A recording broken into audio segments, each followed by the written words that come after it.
Welcome to Love Talk. My name is Gregory Morgan. I'm here to talk about love and relationship and what works with men and women, marriage, dating, sex, and raising children, and also the relationships between our co-workers. So anything that has to do with human relationships, that's what this show is about, and that's why we call it Love Talk. Thank you for tuning into the show, and I promise to deliver some great information that will give you tips and techniques and advice that you could use right away to deepen your relationships and to have more fun and intimacy and love and sex in your relationships, if that's something that you would desire. And also to just really get clear about what is your purpose in your life and what is your purpose in your relationships. Those are some of the subjects that we've covered over the 5 years that I've been doing this show. So while I'm glad that you're watching, who I'm really doing this show for is your children and their children and the future generations. My greatest wish for your children is that they have happy, successful, loved, and loving, and wealthy parents. That will be you.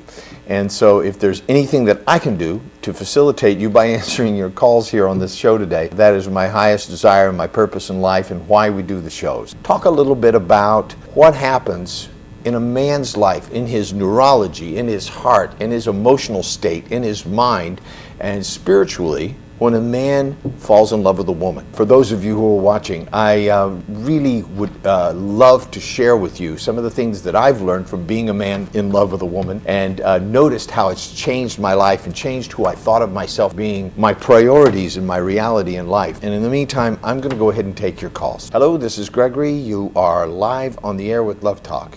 Hi, I just wanted to first of all say thank you so much for your program, and it's really a pleasure talking to you. Thank you. And I have a question for you, actually, now that you're talking about relationships. I have actually been seeing a very nice guy for a while. It's a long-distance relationship, and the relationship actually requires that, if we really get serious and want to continue and, possibly marry each other, I have to move to the place that he is, and because he's very established in his job, and I am at a very I'm at a transition myself in my life where I'm finally done with my bachelor's, and I'm applying for graduate school, and I kind of want to know what I want to plan my life for the next couple of months. And last time he was actually here, he asked me what I think about our relationship, if I want to take it to the next level, and what we're going to be doing. And, he was also telling me about the differences between I'm in Europe and he is in U.S., and the differences that are between here and there, and, some of the things that concern him. And, so you're calling from Europe now? We come to this conclusion that we should both think about this and see, where it's taken us. And now it's been about 2 months after, we talked about this, and he never actually brought up the topic again, yet, what we're going to be doing very soon. And I was just actually listening to your CD, the 12 stages of romantic relationships, and I realized that there you say, you should, at some point you should be talking about all these things, and, I was just wondering if I should bring this topic up, since I am really, I really need to know, I really need to plan. I'm one of those people who likes to plan ahead of time. If I should bring it up again, and, if yes, how should I bring it up? Great, that's brilliant. Now, I'm going to ask you a few questions, okay? So you said you're in Europe and he's in the United States, and that if you did get together and get married, it would require that you moved over here. Is that what you said? Yes. Okay, great. And is that because of he's very established and you're just like kind of graduating school and haven't quite yet started your career? Is that the reason? Yes. Okay, got it. And is that okay with you? You want to, would you like to move to the United States? Let's just start with that. Well, I actually had to move out of Iran when I was, in my 20s, so I guess I'm fine with that. I don't have any problem with going to a different country. I think it's a great opportunity also to experience a new life, and I'm always open to that. Okay, so I wanted to handle the geographical situation first, right? Because that's something that's real, it's measurable, it's concrete. Do you know what I mean? And moving to another country means a whole lot of stuff, like paperwork and legal things and financial things that are quite serious. Yes. Yes. Yeah, nothing to be taken lightly, nothing to be done on a fling. So for somebody who's thinking about planning their life, a young woman, what's your age group? How old are you? I'm 25. So you're 25, and so very good, rightly so, you should be planning your life, right? And because really this is a prime time for you to be considering a career if that's what you're going to have, and a marriage if that's what you're going to have. And I want to say that those kind of things right there already fall into kind of two categories, and you need to figure out which one you want to be. There are married women who have a career, and there are career women who are married. Which one would you like to be? You know, I'm pretty much very well educated. I have a few bachelors, and I'm going for a PhD very soon. But I think that I would rather be the first one. I'd rather be a married woman with a career. With a career. Okay, I just wanted to know which one came first for you, because it's essential to know that about yourself. Sure. And you can't bait and switch somebody. You can't marry them and then later change your mind and say, the career is more important than the marriage, because that's just very damaging to you and everybody else, right? So if you know that about yourself going in, that's good to know. So that's you've already sort of ahead of the game knowing that about yourself. And so the next thing is this geographical thing. Here's my overall advice on this. Do not change countries and residences without a big ring on your finger. No. And the reason I say big is because you want to know if the person's really committed. And you're saying no. What do you mean? I'm not gonna move unless we are married. Thank you. A lot of people these days want to give it a test drive, right? No. Yeah, and it never works out in the woman's favor. It always is in the man's favor when you do that. When women move in with men and have sort of a trial marriage by sort of living together for a while, it's never to your advantage.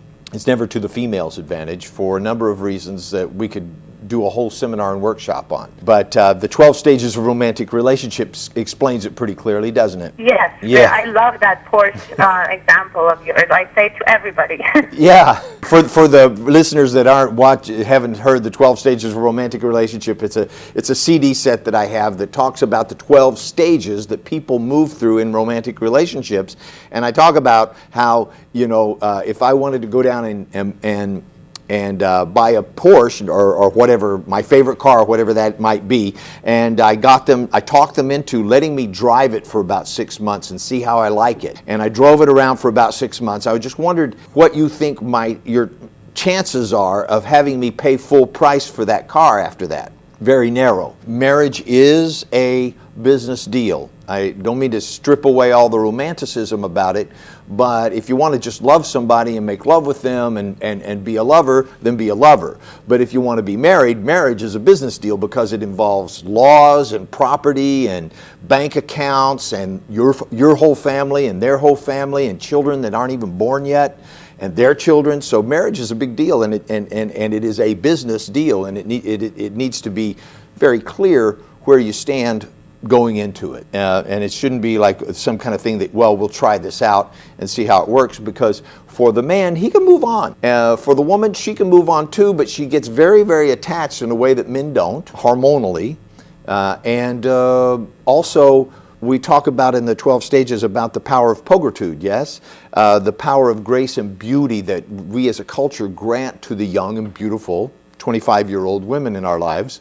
And a certain power that they have that enables them to command the attention and the loving and the affection of a large variety of men from every age, right? From 16-year-olds to 80-year-olds, they'll be attracted to a 25-year-old woman if she's young and beautiful and in good shape, right? You don't want to throw that away. And that only lasts for a certain time. That lasts for about 20 years, from the ages of, say, 20 to 40.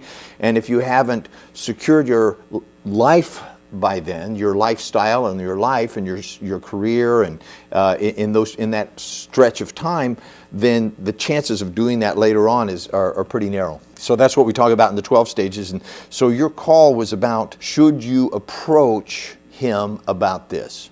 Yes? Yes, Yeah. especially because, we talked about this. He brought it up first time, and, he said all of these things and some of his concerns, and he said, besides the fact that he likes me a lot and, he really wants us to get somewhere, that there are concerns that he sees for me mainly because he thinks that, he's going to be there, he's going to have his job and his family and everything, and it's going to be a huge step for me. I have to jump from from the other side of the world to United States, and he was just a little concerned about me, so he wanted me to think very clearly about this, and he said he will think about it very clearly also.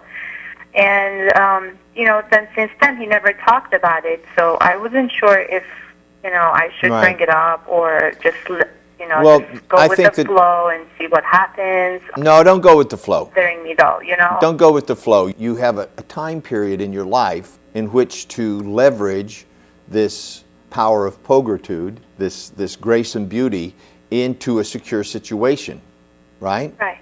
And here's the thing, and it's kind of bad news, but there's also some good news with it, okay? The bad news is that human beings, particularly the male portion of the species, are not designed by nature for long-term relationships. We are designed by nature, our sexual drives, yours too, by the way, females too. However, there's another module that was added later on. In the program of human nature, we are designed to propagate our genetics. We're designed to assure the propagation of our genetic line. Make sure that it lives on. That's how nature designed us. So we are attracted to, why do you think men are attracted to all that equipment you women have? Because we're looking for the fertile one that we can impregnate. Now, these days, men don't even know that. It's just a primal urge, right? It's long lost in their memory. But still, the program's in there.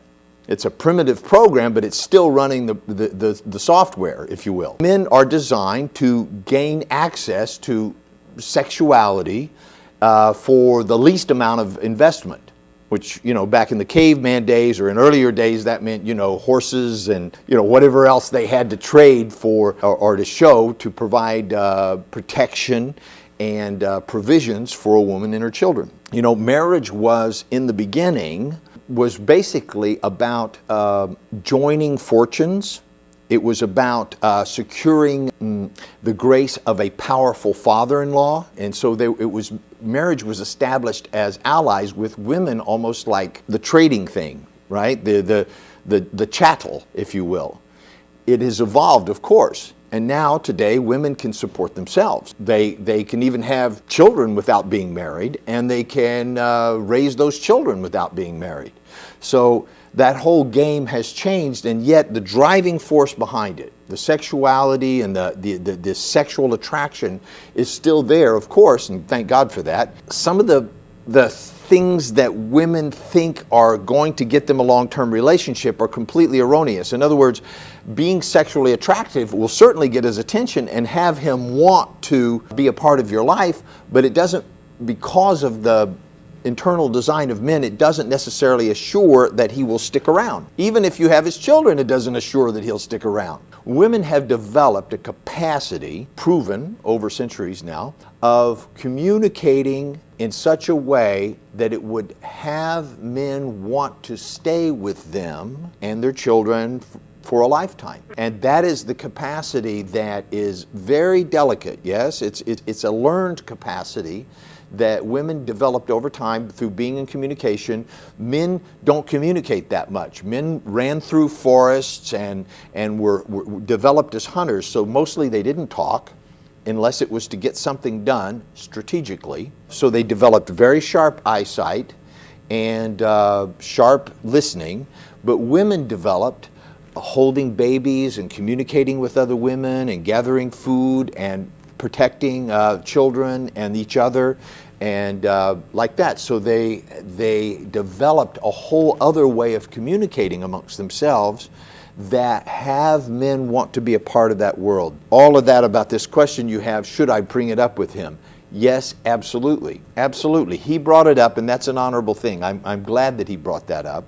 And that his concern was actually for your well-being is also a very good sign. Yes, definitely. Yeah, it shows that he's really thinking about you and that he's taking care about you. And so I see no harm in you approaching the subject by saying, you know, we spoke about this earlier and we haven't spoken about it since. But in the meantime, I've been thinking about it. And this is my thoughts on those. Can I tell you that? Or is now a good time or later? So by doing that, you're asking permission to tell him your thoughts. Yes? Right. And that shows respect. Men like that. You're Okay. showing respect for his thinking. When you're talking about your thinking, I'm recommending to women, now this may sound weird to you, but I'm trying to teach you the skills for having men stick around, right? Men like to be respected. So if you ask permission, I have some thoughts about this, can I share them with you? You're asking permission. Of course you can share them. What is he going to say? No? But you've shown respect. You've left the choice over there with him, and he's going to say, probably yeah, right? I'd like to hear your thoughts. And also you could say, is now a good time or is later better? That again shows respect for his time. And when a man feels respected, he feels love. You guys should write that down, women. When a man feels, when he feels respected, he feels love. Respect equals love for men. And that's how men love each other too, by the way. When men love each other, like comrades in arms on the field, the bond between bands of brothers, they respect each other. And that's how they show their love. And so when they feel respect from a woman, they feel they've been loved. All right? You want to make your man feel loved, and then ask him a question, give him some respect. Then tell him how you feel about it. Tell him your thoughts, because you've asked permission and he wants to hear your thoughts. Then tell him how you feel, because a masculine man will want you to feel good. And he's already kind of shown that, right? Yes. Right? He's shown that he wants you to feel good. He cares about your feelings. That's what a masculine man does for his woman. He cares about her feelings. He wants her to feel good. So tell him how you would feel about it. And then watch his response. I would feel so much better if. I feel that if we were together, that would be a good thing for the rest of my life. In other words, express your true feelings about it. And then let him deal with his response to your feelings, you know? If he's a masculine man that wants to take care of a woman, and I hope he is if you're thinking about marrying him, Yes. he will take care of your feelings first, okay? A masculine man takes care of the woman's feelings first. In other words, it's part of an expression of masculinity to kind of put my feelings aside and see what her feelings are all about. We'll deal with my feelings later when she feels good. That's what masculine men do. A feminine man will say, hey, but wait a minute, my feelings are more important than your feelings, and he'll have some expression of that, saying, well, your feelings, he'll push those aside and tell you his feelings. That's a feminine man that's not really ready to take care of a woman yet. When his feelings are more important than yours, he's looking for a mother. I see. You see, that's what men do with their mothers. Mommy, I feel like this, fix how I feel bad, right? Right. That's a little boy to a mom. A man to a woman is, he holds his feelings to himself and he says, how can I help you feel better? And he says that in however ways he says that, but that's what you want to be listening for. Is he taking care of my feelings or his? True. Yeah? And when you feel, and men, when women are taken care of emotionally, when they feel protected and taken care of, they feel loved. Absolutely. Yeah. If we respect you, that doesn't necessarily feel like love. I mean, it's important to you, but that we take care of you emotionally, financially, in some way we put our concerns aside to take care of you, then you feel loved, yes? Yes.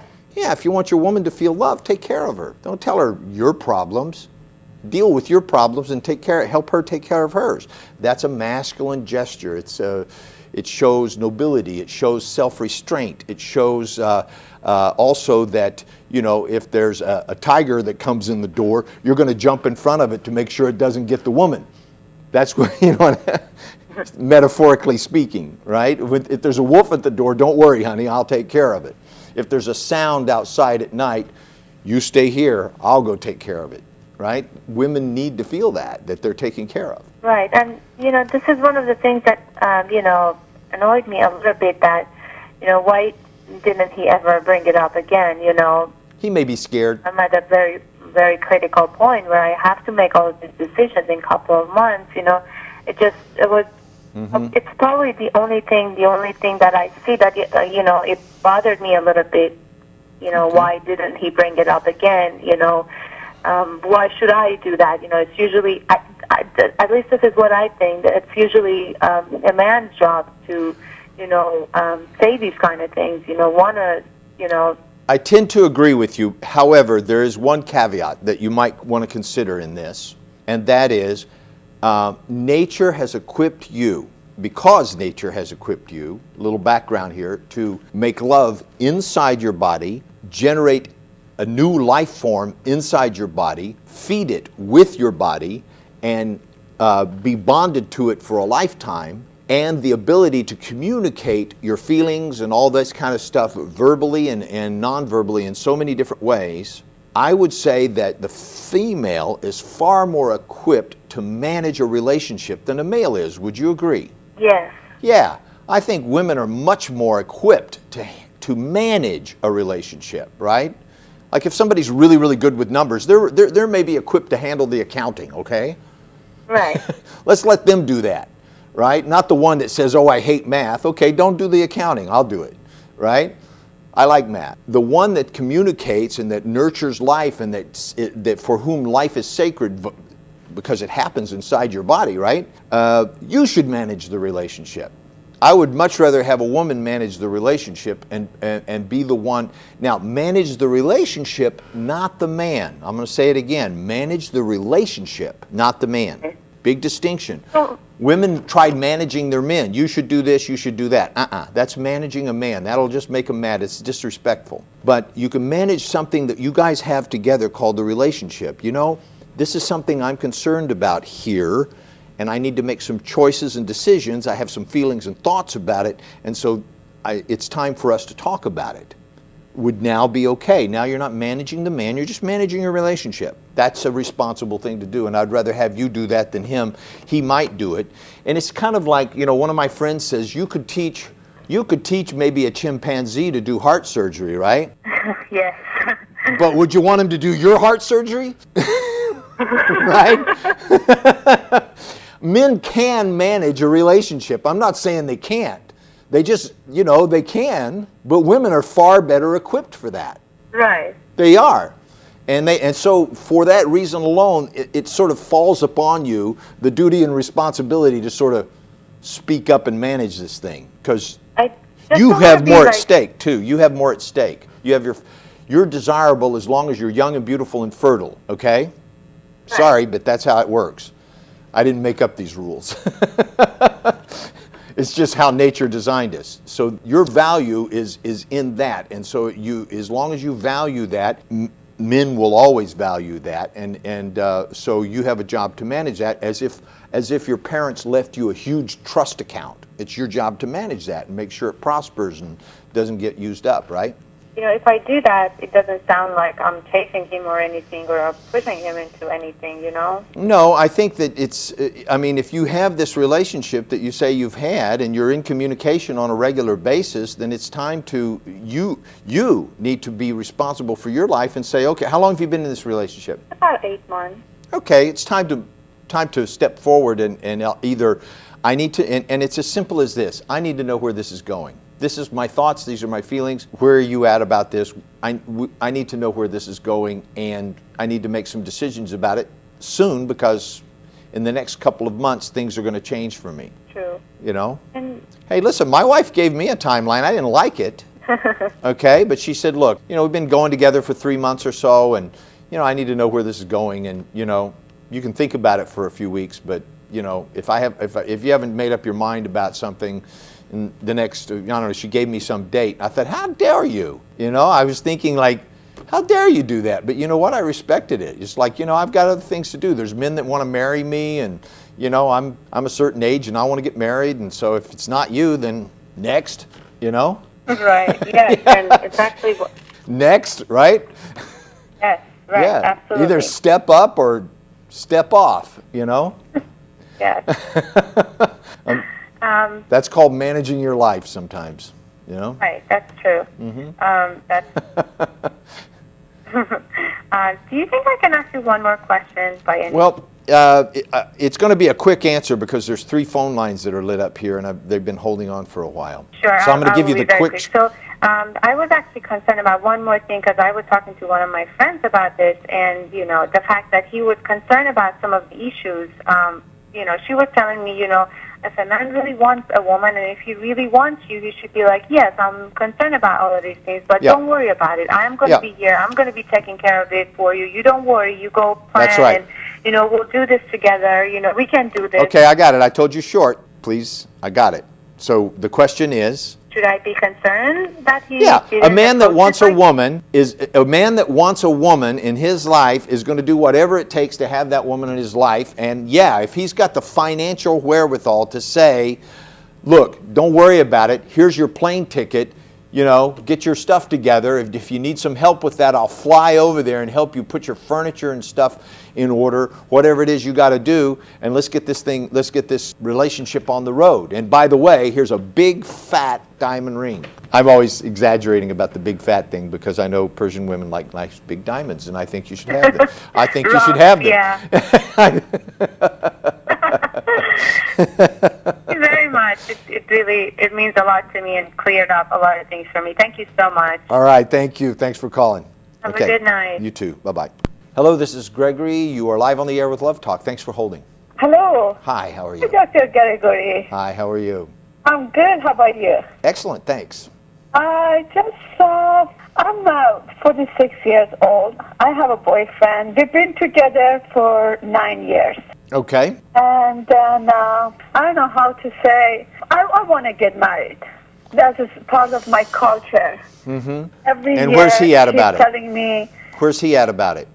Pardon? Where is he at about that? Because I can pretty much tell you already. I want to know what you think he is. Where's he at about that? What's his position on getting married? Oh, actually, he's telling me marriage is just a piece of paper. Yeah, that's what guys say that don't want to put their real estate and the title to their car and their bank account on the line with a woman that they've been sleeping with for 9 years. Yeah, like when people asking me how long you guys been together, when I'm saying we've been together for 9 years, like. Yeah, that's like me going down and getting my favorite car, driving it for 9 years, and then they want me to pay for it. I don't want to. Yeah, and also he always tell me, okay, I understand him. He always say, you have to understand me. No, he has to understand you. Yeah, I'm the one. I always have to understand him. Well, listen, I'm sorry to tell you, but that at age, 37, you bought into something. 46 and he is 48, so. Okay, you're 46 and he's 48. So when you were 37, he convinced you that living with him would be a good idea and that marriage was just a piece of paper, and you've been listening to that for all this time. So it's kind of late for you to be trying to change the tide on that, because he's already had the privilege for 9 years of having a wife without having anything at stake. I mean, there's some states that have palimony laws. In other words, you live with somebody at the same address for a certain number of years. They consider that half their real estate is yours, but good luck trying to get it. If you ever separated, you'd have to file a palimony suit and all that kind of stuff. So I'm just saying, I mean, not that you want to get married, not divorced, but basically you're not married, even though you are. You're just not married on paper. Yes.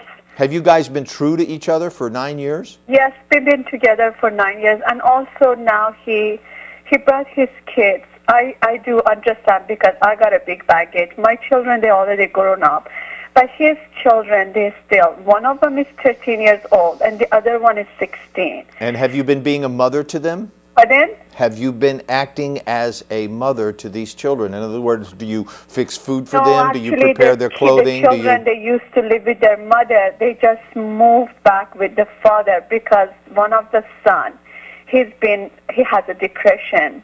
Mm-hmm. And also he just got separated. The son got separated from who? From his ex-wife. How old is this son? Well, the son is 16 years old. And he's been married and separated and depressed already? No, actually, no. Sorry, I said it. No, he brought his kids here. One of them is 13, the other one is 16. but the 16 years old has depression. That's why he is going to help him. I see. Okay, And he brought what the is his kids what is his closer ability to because help they're him? 2 hours far from the city we live. So now he rent a place for them, and he's telling me I have to still wait. So he's trying to help his children. I don't really mind. But how about me? What is going to happen to me? So why don't you mind? Why don't you mind? When you say that to me, okay, I hear a whole bunch of stuff that a lot of other people don't hear. Do you want to know what I hear? Okay. When you say it doesn't matter to me that he's taking care of his son and that he wants you to wait and that you've lived with him for 9 years, what I hear is somebody who hasn't valued themselves as a woman, who hasn't valued the sanctity and the privilege and honor it is to have a lovely, loving, devoted, sexy, fun, loving woman around. You know, lives in your house and sleeps with you and helps you take care of your life and as your partner. That's a privilege. That is a very important privilege that men pay throughout history, have paid a very high price to have. He hasn't paid that price. He's got that for free. You gave it to him because you, madame, don't value yourself. You haven't valued yourself. You haven't looked in the mirror and said, you know, you're really somebody. You have a great deal of value in this world. And I'm only going to open my heart and my body and my soul to a man who is as devoted to this relationship and to making sure that our lives prosper together as I am. You've put yourself beneath by making him more important than you, and so he gets all the privileges and you basically get nothing. If he said get out, would you even have anything? No, I don't. You don't have anything, right? Except unless he gives it to you. Yes. Yeah, unless he gives it to you. And if he decides to be a jerk and take it all and leave you with nothing, you got nothing, all right? And at 46 is a little bit late to be thinking about this. I'm sorry to be hard on you like this, but hey, snap out of it. That's why I always tell him I'm not getting younger. I'm 46 years old. I want to do something in my life. I mean, I don't need his money. I have my everything, but Okay. Well, it's good if you have your own stuff. Yep. I really love him, and then Well, if you want to be married, that's one thing. If you want to be married to him, that's an entirely other thing. Yes. Okay? If you have your own finances and you have the wherewithal to literally move into your own space with your own furniture and your own parking spot and your own television and your own kitchen and your own career and everything else, then that's something else. That's actually a good thing. I hope that you do have that. Yes, I'm financially. I have my job, and I have Okay, great. I have my house, and I don't really. Okay, good. I don't really need his. Okay, good. Like money, or go to live with him, or. No. Okay, that's great. Okay. That's great. If I were you, I would say if I'm not married in the next 6 months, then I'm going to move back to my house. That's why every year, you know what? I don't know. In fact, for you, I would say 3 months. You know what I mean? Give them time to plan some kind of wedding, but just say, you know what? You're taking on something that I didn't sign up for. I did not sign up to take care of a 16-year-old depressed guy. Sorry. And also, you know what? I really want to be with him and help him for his children. But his children, they're so disrespectful. They just disrespect me so many times in front of their father, and their father telling, oh, you don't say anything. I'm the one. I have to talk to them. Yeah, you're the slave. Yes. I mean, you are. He said... You're in a codependent relationship, in which a codependent relationship, there's always one person who's the 100%, the star, the one. And the other person is always zero. Another name for this, they call it codependent relationship. I also call it 0-100. And another way of saying it is master-slave. Okay? And guess which one you are? Oh, my God. Yeah. And so, look, if you don't value yourself, how was anybody else? Your only job right now as a 46-year-old woman, and I'm assuming that you're attractive and that because 46-year-old women are, I'm 58, so they're looking pretty good to me these days. You know, I'm sure that you're still a fine-looking woman and could probably attract a lot of guys. So your job, After Madam. But I don't know. This is the way we brought up. This is our part of our culture. I don't know. Okay, well, you don't have to do that. I don't know. Like, You don't have to do that. I don't care how you were brought up. I wasn't brought up the way I am. I brought myself up. I had to yes. step all over a lot of people's belief systems and codes of behavior to get out of my town, out of my parents' religion, out of the code of ethics that I was brought up with. And I've developed my own that I own because I thought of it, I learned it, I absorbed it, I gave it some thought. I said, this is what I value, and that other stuff, I don't know what, that's somebody else's values that was handed down to me, and I never question it. And I'm sure the same is true for you. Most people grow up in a cultural, religious, familial environment in which they absorb directly, without thinking, before you could even talk. You've absorbed certain values that you never questioned. It's just that's the way it is. As if the rules were made up to the game before you ever got to the game. And you find yourself playing a game that's not even your game. It's not even, you didn't sign up for that game. Your parents just gave it to you, and that's the game you've been playing your whole life. And this show and everything that I teach is about challenging the things that you believe. What do you believe really? What really works for you? If it doesn't work for you, reject that. I'm really asking you to take a look at your own life and value yourself as a woman, as a human being, and really see your own value and before it's too late. It's not too late, but there will be a time in which what you want and what you need and who you are will kind of become irrelevant because you will have thrown your life away. Yeah, but sometimes I'm thinking I better stop nagging, and every year same story. Oh, I gave you 6 months. I think you should stop nagging too. I think you should move out. I already told you. Yes. I think you should say, you know what? I've given this thing 9 years and it doesn't look like it's getting better. All of a sudden now it looks like it's going to get worse. Actually, it's getting worse. Yeah. Well, listen, it's like if we were playing poker, okay? And you got dealt a hand and I got dealt a hand, okay? And I put my car keys and my house and everything on the table. I say, I'm betting on this hand, right? And you said, no, I'll play, but I'm only going to give you this brand new pair of glasses. That's what I'm betting. So now we've got my house and car keys and everything bet against your pair of glasses. Is this a fair game? No, it's not. No, but you are betting your youth, your vitality, your fertility, your beauty, your life as a woman against what? He's got nothing on the table. He's got nothing. If he left, you would have nothing of his, and if you left, he would still have all his stuff, right? At least play a 50-50 game. Right now, I think he's got the upper hand on this. Yeah, and also he hasn't divorced yet. Forget it. You sold out. I'm sorry, lady, you completely sold out 9 years ago. You're living with a married man. You're his mistress. But they've been separated. It doesn't matter. He's married. Yes, he is. He's married. If he died tomorrow, his wife gets the house. Yes. Okay? You know it and I know it. He knows it too. And she knows it. They all know it. You're the mistress. You're the live-in mistress. That's what you are. How long are you going to play that game? There's no winning in that game. There's not. Okay, so how long do you want to play that? Actually, this is my last year. I would say this is my last week if I were you, because you're so embroiled, you're so completely hormonally, emotionally, spiritually, and attached to this person and to this lifestyle that you've kind of sold out. You need to pull your own life together. You're living with a married man. You are his mistress, and you don't have a leg to stand on, to bargain with, none of that. This guy doesn't want to divorce his wife. But he's saying he's working on it. He's a liar, and you're a fool, and you know it. I'm not being mean. I'm just telling it like it is. That's true.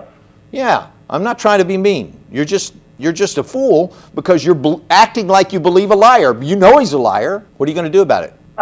Because now you've called here, you've got a turning point. You can either play like you didn't hear this conversation and keep going on with your life, or you have to do something about it, or just keep living the way you're living, knowing that at least now you know. It's been brought up to the surface, and I believe you called here because you needed somebody to encourage you, sometimes known as a kick in the butt, to do something about your life, because you see that it's going nowhere fast. What's going to happen is you're going to get old and undesirable. And guess what he's going to do? I've seen it 1,000 times, and so have you. You'll just get a younger mistress. Yeah. That's what happens. But he always telling me he want to be with me, he want to get married with me. A man that wants to get married with you, I got that. Listen, when a man wants to catch a duck, he has a little thing that quacks like a duck.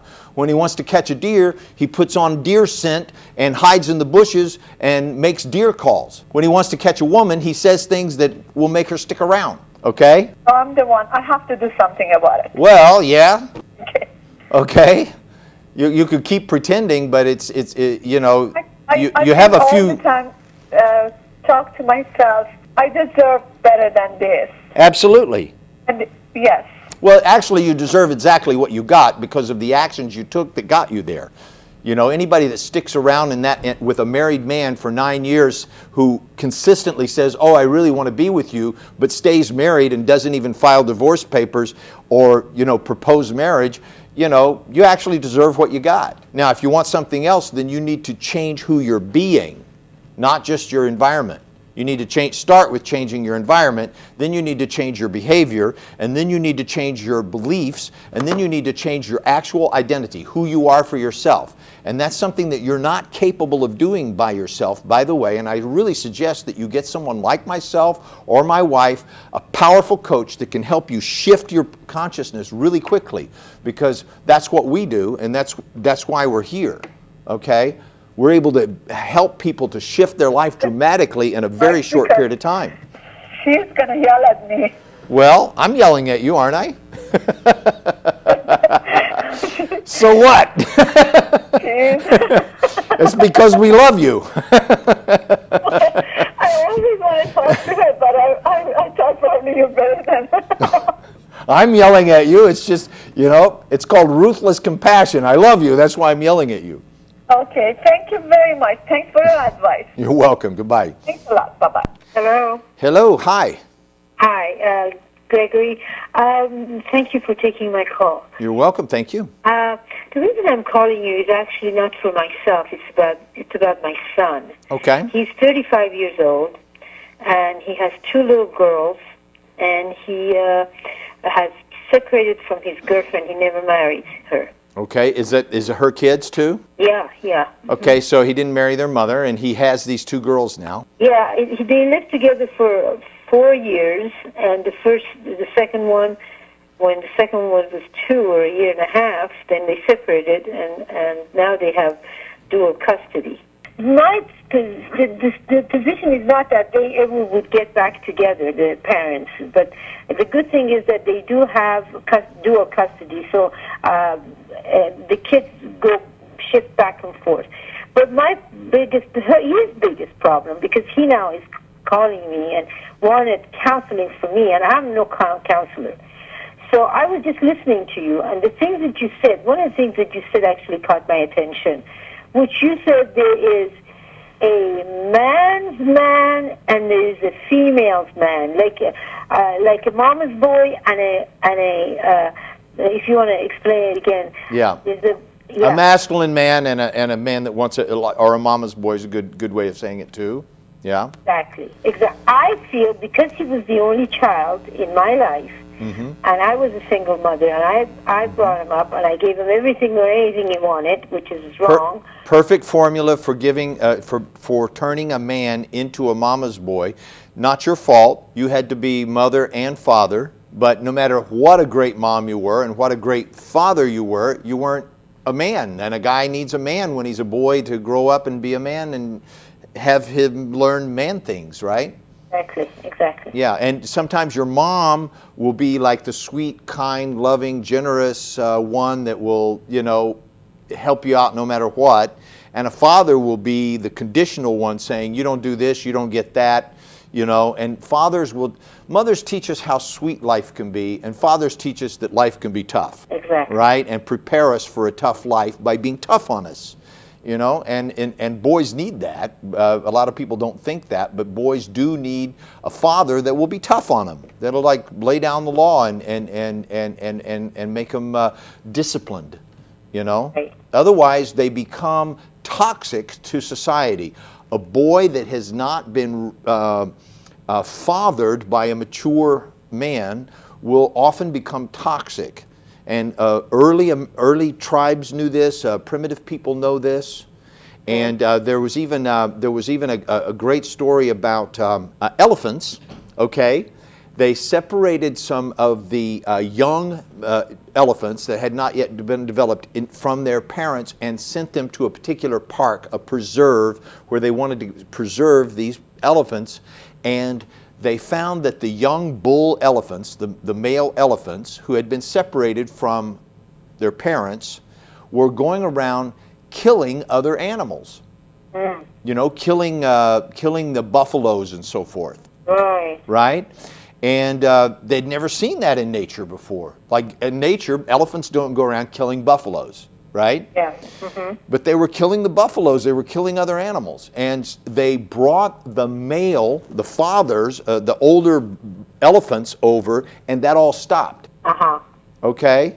They learned how to be from the older ones, from the older males. The females weren't killing buffaloes, the young males were killing the buffaloes, right? So the older males disciplined them. I don't know what they did to them, right? Because they talk elephant talk or something, I guess. But it's a good example of what happens in society too. Yeah. Right? When there's only females around and then there's young males with no older male models to help them guide them, then they become toxic to society. You know, when you and I go out to our car at night and we look around, we're not looking for females, right? Right. We're not looking for older married men, right? No. We're looking for unmarried younger men. Exactly. If somebody gonna hurt you or become toxic in society or rip you off or something, it's probably going to be an unmarried younger man. So especially when they band together. You didn't do anything wrong. You did the best that you could do given the tools that you have. However, whatever age he is now. You see, my problem is that right now this is causing a problem for him. He's actually a very conscientious worker, meaning that he has his own business and he does good in his own business. Yeah. Now he's a horrible father, and I feel. Yeah. He doesn't feel he's a bad father. Well, but at the same time, I feel that because he just doesn't meet the needs of his children. He's not focused on them. He just thinks that just because he just picks them up from school and talks to them and whatever, he does not do all the things that he needs to do. So maybe I am wrong. I don't know. Maybe I'm all confused. Well, no he's idea. not But the living up point to is some that- standards that you have. However, he's living up to the standards that he has. Okay? And his standards are not as elevated or sophisticated as yours, perhaps. Maybe. Right? Well, And- he and- needs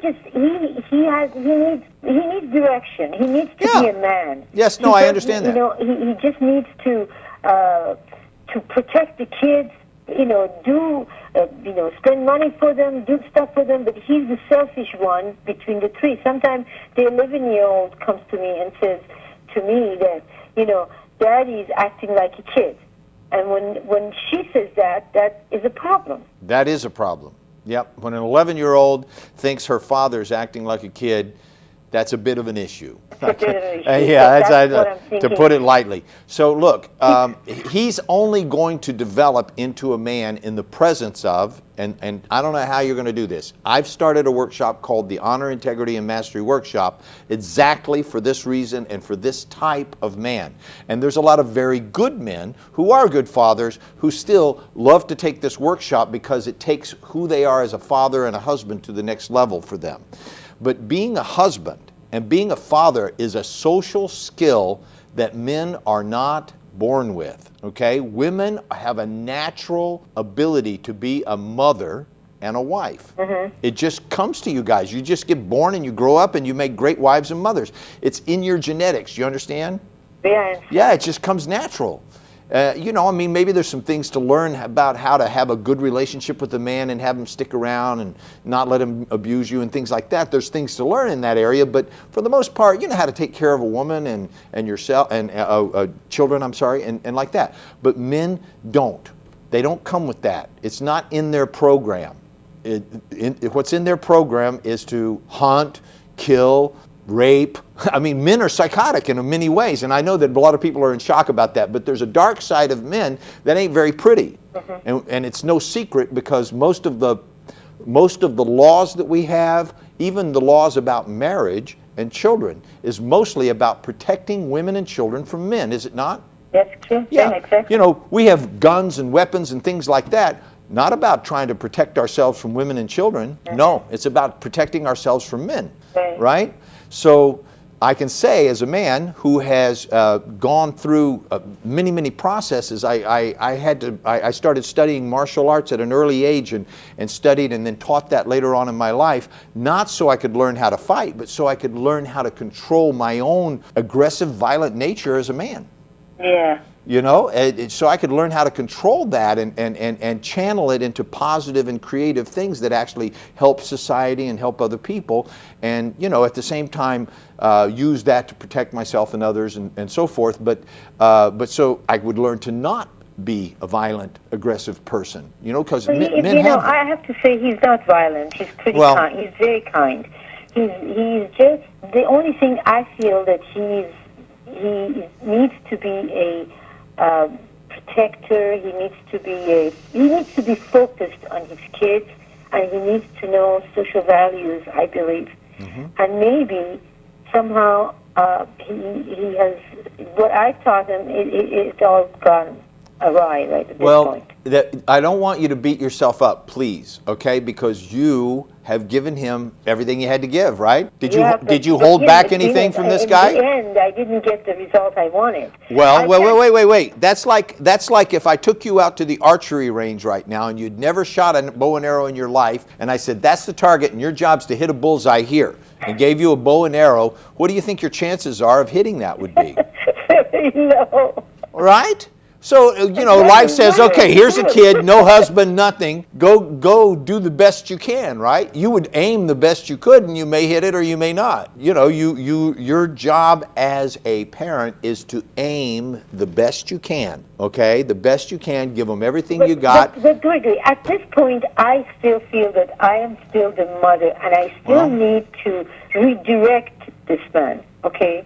That you're the last person on earth that can do anything about it. I can't do anything about it? You're the last person on earth that will be able to get him to change. Exactly. So now He'll listen to just about anybody but you. We talk, and then he says, well, Mom, you're not listening to me. You're not doing this. You're just saying what you want to say, stuff like that. So He might listen to me. He might listen to why somebody else, but he won't listen to you. I was just listening to you. Yeah. And I thought, how can I lure him into your program? That's basically why I called. Okay. You know, the only thing that you really can do is expose him to it, you know what I mean? And say, hey, this is something that I think is so helpful, and you know, you can recommend it, you can point him in that direction. I'm trying to fix you can him. send him a link to my website, you know, you can send him a link to my website and say, hey, check this guy out, or something like that. And then like aiming the arrow, you can only point it and aim it and let it fly. Okay, you know? Now my second question is that is there any way that his ways will change by you working on him? Well, not by me working on him. What I do is I don't actually work on people or change people at all. Okay? I know that sounds weird because that's what people think. But I don't. I facilitate people in working on themselves and making the changes that they want to make and that they're ready to make. Okay, I think that he is ready because he's very frustrated with himself. But he does not want to come out and say it because he's very proud.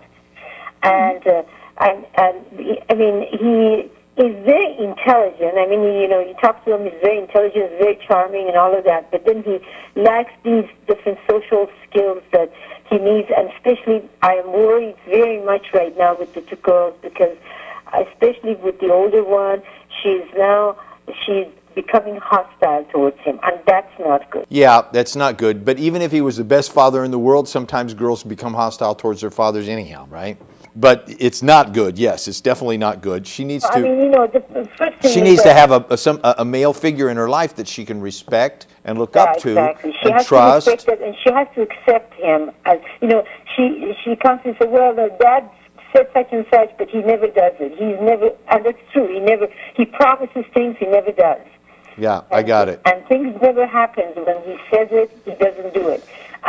And so I'm trying to teach the girls. I say, well, if you promise, the promise is your word, is your integrity, and you must abide by that promise. So if I tell them something, I want to buy something, I want to take them somewhere, when they say, okay, you don't have to take me, I say, no, I said it, I have to do it. That's so great. Yeah, that's great. I do something called a personal breakthrough session that is a very intensive 8 to 9 hours of direct hypnotherapy and neuro-linguistic programming and advanced neurological repatterning that I do with people. And I want to tell you something, they're never the same after that. Okay, people sign up for that with me, and it takes 3 days to do, and they bring an issue that they have in their life, and that issue will never come back. Plus, they design a life that is compelling, that turns them on, that is inspiring and touching, and something that they really calls them forth to live a powerful life. And I put together a whole program that follows up after that, and it's called a personal breakthrough session. And again, you can find out about that by calling the office, the number that's at the bottom of the screen, and say, I want to find out about Mr. Morgan's personal breakthrough session. There's nobody I know that's doing this, and I guarantee that you will have a breakthrough and never be the same again. Okay, I really appreciate that. Thank you very much for taking the time. Okay? You bet. Thank you for your call and for your trust. Okay, definitely. I'll call you, definitely. All right. Bye-bye. Thank Bye-bye. you. All right, that's it. That's the end of Love Talk for today. Thank you for your calls. Thanks for watching the show. And I will see you back here again next week on Love Talk.